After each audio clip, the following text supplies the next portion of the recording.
নদিয়ার কৃষ্ণনগরের পাবলিক লাইব্রেরির মাঠে 3 দিনব্যাপী আয়ুষ মেলা চলেছে। মেলায় ব্যথা উপশমে অগ্নিকর্ম থেরাপি ভীষণ সাড়া ফেলেছে, জানিয়ে রোগীদের মধ্যেও বিপুল আগ্রহের সৃষ্টি হয়েছে। থেরাপি নেওয়া এক রোগীর কথাই। অগ্নিকর্ম পদ্ধতিতে আমি এই পদ্ধতিতে আমার হাতের ব্যথাটা অনেক কমে গেছে। আশা করি এটা পরবর্তীকালে আরো ভালো কাজ করবে। ডাক্তার মন্টু কুমার মণ্ডল জানিয়েছেন, অনেকগুলো ধাতু দিয়ে তৈরি সেই শলাকাটা গরম করে অ্যালোভেরা জেল মাখিয়ে যা জাস্ট ওখানে টাচ করা হয় এবং সেটা 2-3 বার আপনি যদি এই থেরাপিটা নেন তবে এটা খুব উপকার পাওয়া যায়। মেলায় বিনামূল্যে হোমিওপ্যাথিক আয়ুর্বেদিক চিকিৎসা পরিষেবা দেওয়া হচ্ছে। পাশাপাশি অনেকেই যোগ প্রশিক্ষণ পাচ্ছেন।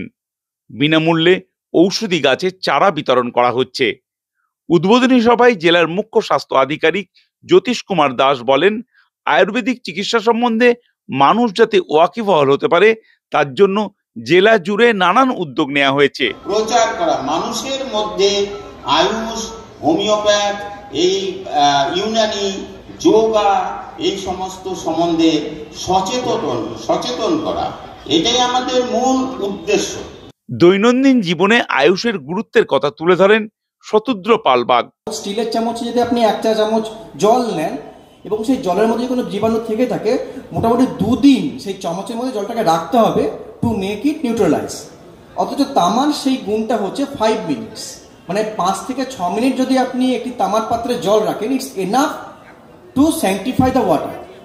নদিয়া জেলা আয়ুষ দপ্তরের medical officer doctor Tapas Kumar Das জানিয়েছেন, আমরা হোমিওপ্যাথি, আয়ুর্বেদিক এবং যোগা এই 3টে সিস্টেম অফ মেডিসিনকে আমরা সারা জেলায় আমাদের সরকারি স্বাস্থ্য কেন্দ্র আছে যেখানে এই সমস্ত চিকিৎসাগুলো পাওয়া যায়।